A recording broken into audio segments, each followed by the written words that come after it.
애굽을 나온 이스라엘 백성들은 광야에서 40년을 지냈습니다. 그리고 이제 새로운 지도자 여호수아를 따라서 하나님이 약속하신 가나안 땅으로 들어갑니다. 그 땅은 그들의 조상 아브라함에게 이미 주셨던 땅이고 무려 470년 만에 돌아가고 있습니다. 이스라엘 민족은 한 민족을 이루어야 하죠. 하나님께서 그 민족을 통하여 예수 그리스도를 나게 하시려고 택하신 민족이기 때문입니다. 한 민족에게 필요한 것 세 가지가 있습니다. 하나는 사람, 둘째는 땅, 그리고 법입니다.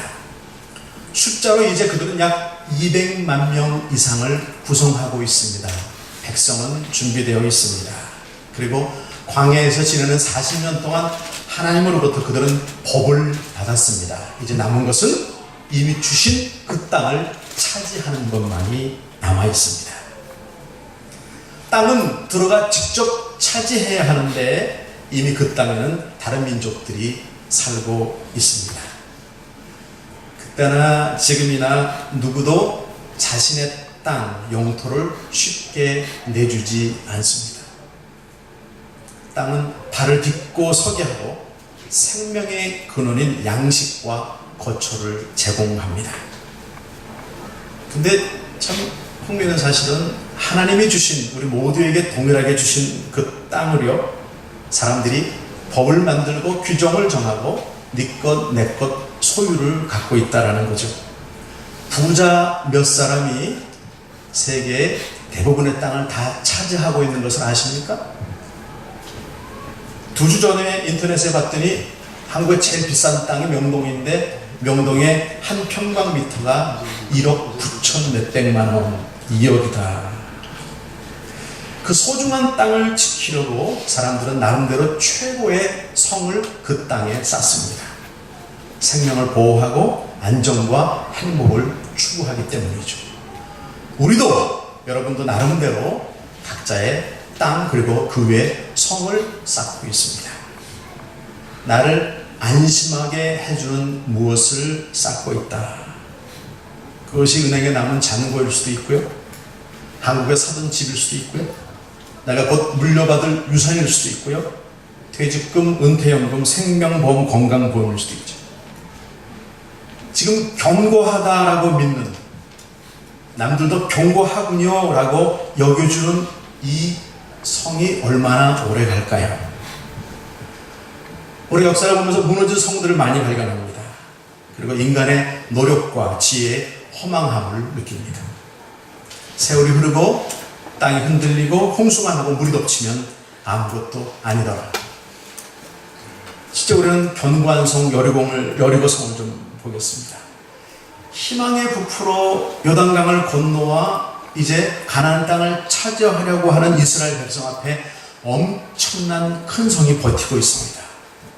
규모나 설계면에서 당시 최고의 성입니다.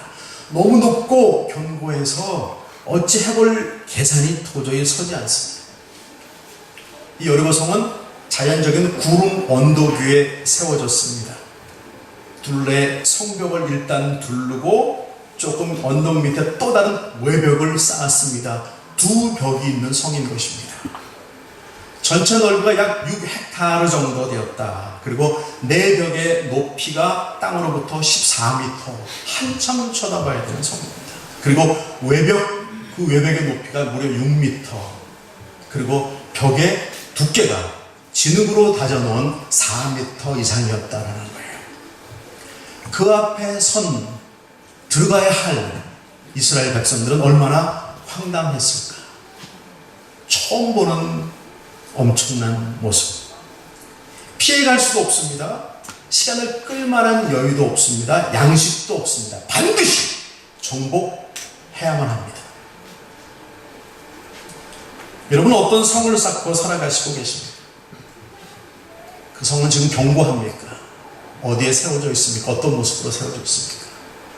또 여러분은 여러분 앞에 있는 어떤 성들을 지금 대면하고 있습니까? 견고한 성 여리고. 아무런 방법이 없는데 하나님은 이렇게 하라라고 말씀하십니다. 2절과 3절 우리 함께 읽겠습니다. 자, 시작. 여호와께서 여호수아에게 이르시되 보라 내가 여리고와 그 왕과 용사들을 내 손에 넘겨주었으니 너희 모든 군사는 그 성을 둘러 성 주위를 매일 한 번씩 돌되 엿새 동안을 그리하라. 내 손에 넘겨주었으니 넘겨주겠다, 넘겨줄 것이니가 아닙니다. 넘겨주었으니 이미 주신 완료형으로 써져 있습니다. 누가 감히 그렇게 완료형으로 말할 수 있습니까? 오직 하나님 한 분만이 그렇게 말씀하실 수 있습니다.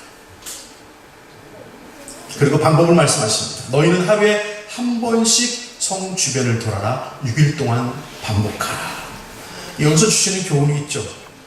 하나님이 이미 주셨다라고 하는 것을 받는 데에는 우리도 해야 될 몫이 있더라라는 거예요.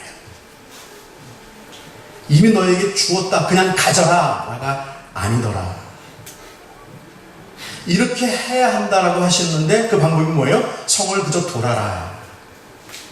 내가 하는 상식과 경험으로는 도저히 말이 안 되는 것들을 요구하시고 계십니다. 그런데 하나님은 그렇게 하라고 하시는 거예요. 충돌하죠.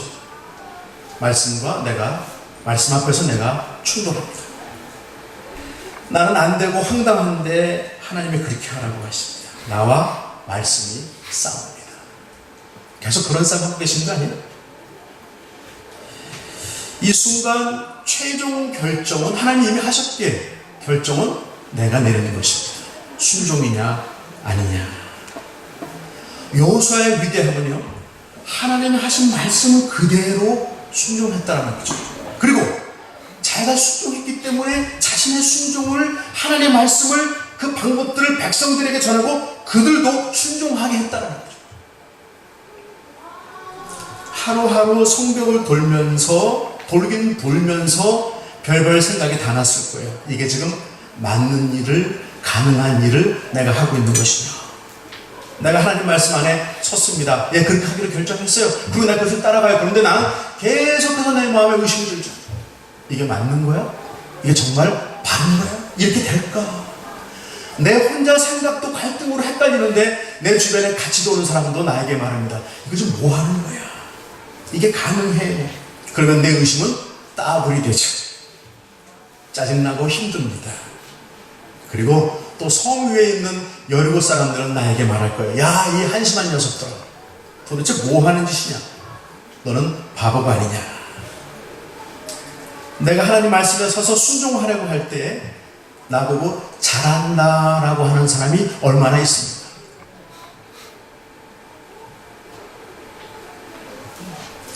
내가 그렇지 않아도 나도 갈등하고 내 주변 사람들 눈치 보이는데 그들이 나에게 와서 나를 돕는다고 충고해주는 말이 나에게 얼마나 도움이 됩니까?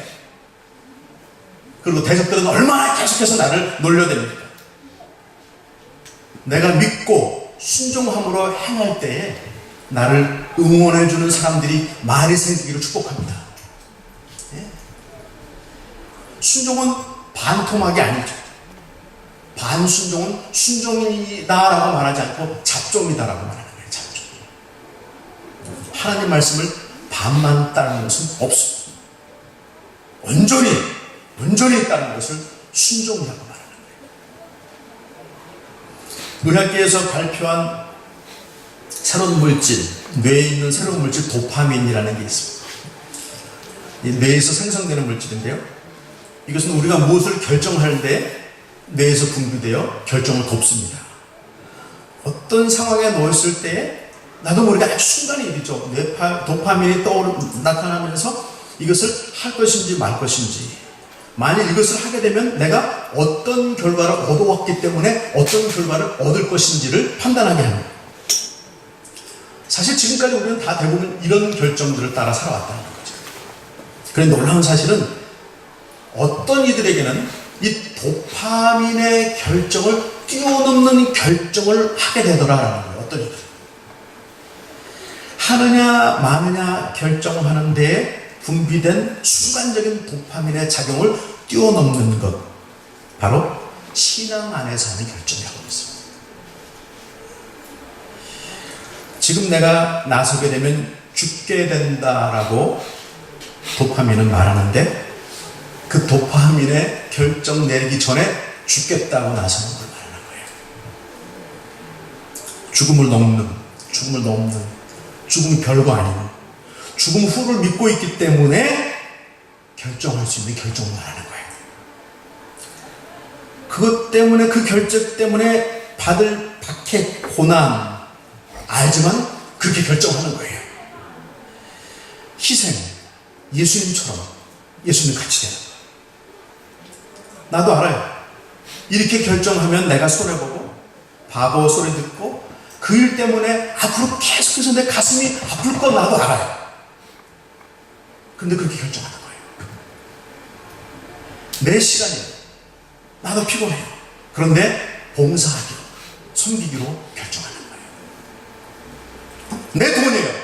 나 쓸 데 많아요. 그런데 복음 때문에, 그리스도의 사랑 때문에 그 사랑을 실천하기 위해서 공동체에 내는 거예요. 지금 아니다라고 말하면 살 수 있는데 그렇게 말 안 해요.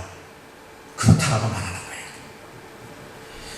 이유, 타당한 이유, 이런 거 저런 거 다 뒤로 하고 저것을 잡게 하는 힘, 이것은 도파민이 아니라 신앙입니다. 신앙.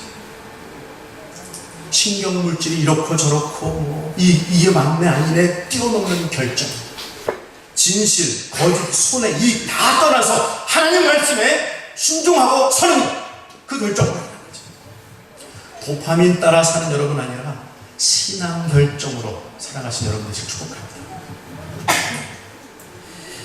군사들이 하루에 한 번 성을 6일간 돌았습니다. 4절과 5절 또 읽겠습니다.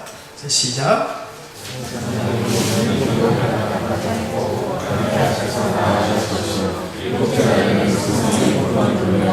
그 제사장들은 나팔을 불 것이며 제사장들이 양당 나팔을 길게 불어 그 나팔 소리가 너희에게 들릴 때에는 백성은 다 큰 소리로 외쳐 부를 것이라. 그리하면 그 성벽이 무너져 내리니 백성은 자기 앞으로 올라갈지니라 하시네.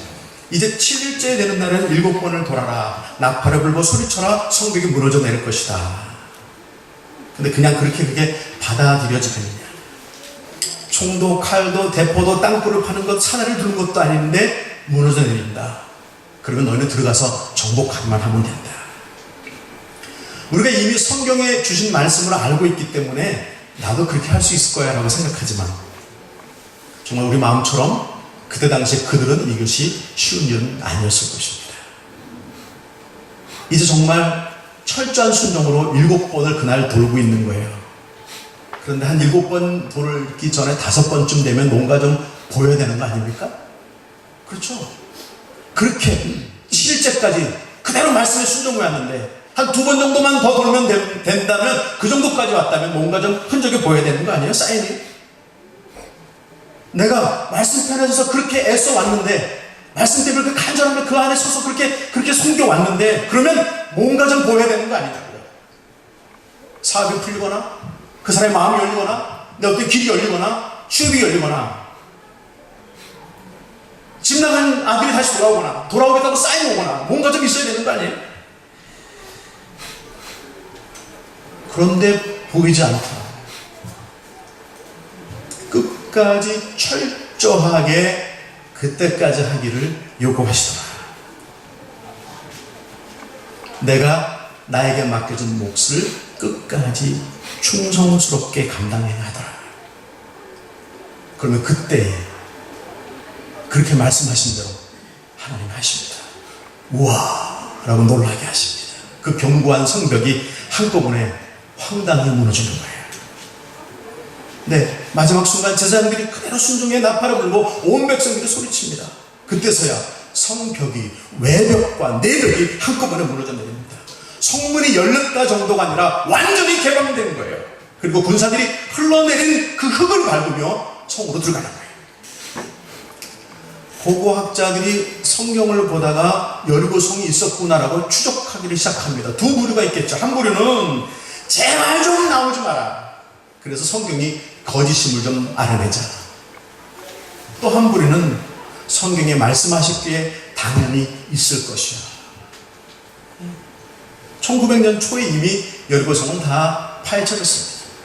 다 드러났습니다. 그리고 이런 결론을 내렸습니다. 여리고 성은 정말 그곳에 사실로 있었다.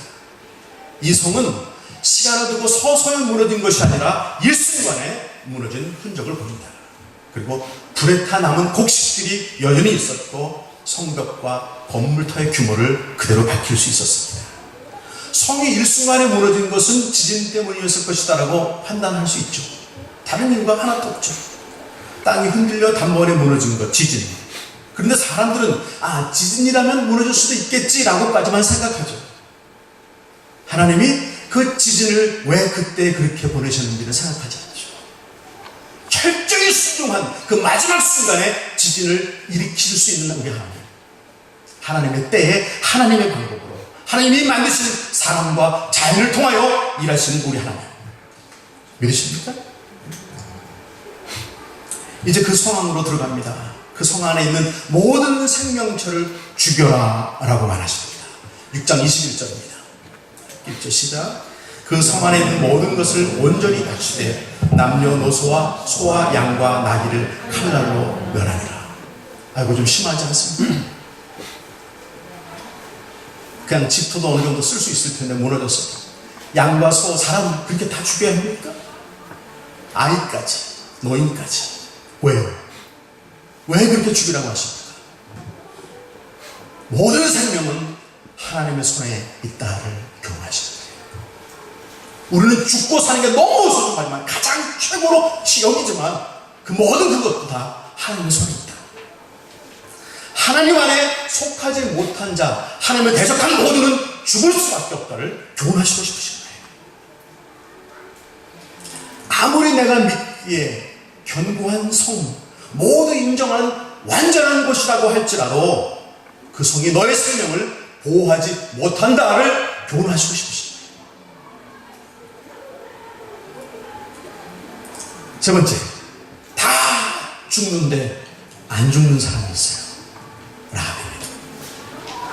이스라엘 군사들이 들어가 모든 생명체를 죽입니다. 그런데 다 죽어야 하는데 보장받은 사람이 있더라라는 거예요. 하나님이 약속하신 사람, 하나님이 죽이면 안 된다라고 꼭 집어 말하는 사람, 다 죽을 때 안 죽는 사람, 라합. 여호수아 2장 1절 이렇게 되고 있습니다. 시작. 눈의 아들 여호수아가 시딤에서 두 사람을 정탐꾼으로 보내며 이르되 가서 그 땅과 여리고를 엿보라 하며 그들이 가서 라합이라 하는 기생의 집에 들어가 거기서 유숙하더니 일 전에 여호수아가 스파이들을 여리고성에 보냈습니다. 여리고성 사람들은 지금 애굽을 나와서 광야를 거쳐 종으로 살던 한 민족이 우리 땅을 빼앗기에 오고 있다는 것을 너무도 잘 알고 있습니다. 그리고 그들은 정탐꾼 둘이 왔고 정탐꾼 둘이 라합 기생의 집에 숨은 것도 알고 있었습니다. 그들에게 이 둘은 적입니다. 적을 숨겨준 나는 죽습니다. 그러나 라합은 내 목숨을 걸고서 저들의 목숨을 살려줍니다. 여리고성 사람들도 이스라엘 백성들이 어떤 기적을 보며 하나님을 섬기는 백성이고 어떤 모습으로 오고 있는 것을 알고 있는 것처럼 라합도 그 사실을 알고 있었고 그들은 반대했으나 라합은 그들의 하나님, 그들이 섬기는 하나님을 믿기로 결정했기 때문에 목숨을 걸고 그들을 도와준 거예요. 이 라합은 누구라고 기록했습니까? 기생이라고 기록합니다. 이거 좀 빼주시면 안 되나? 그런데 기생이라고 꼭 기록해 두십니다. 어떤 여인이에요? 몸과 술과 웃음을 파는 여인. 가장 낮아진 천한 하고 싶지 않은 일을 할 수밖에 없어야 되는 그런 삶을 살던 여인. 그런데 그 라합은 구약에 등장했던 그 라합은 천년이 지나 신약에 여러 차례 그 이름을 등장시킵니다. 히브리서 11장 31절입니다. 함께 읽죠. 시작. 믿음으로 기생 라합은 정탐꾼을 평안히 영접하였으므로 순종하지 아니한 자와 함께 멸망하지 아니하였다. 정탐꾼들을 영접했다. 하나님의 사람들을 영접했다. 하나님의 사람들을 보호했다. 하나님 편에 서기로 결정했다. 그는 다 죽는 데서 죽지 않았다. 그 이유는 믿음에 의한 순종으로 인한 것이다. 한 번 더 있습니다. 야고보서 2장 25절입니다. 시작. 또 이와 같이 기생 라합이 사자들을 접대하여 다른 길로 나가게 할 때 하나님으로 의롭다 하심을 받은 것입니다.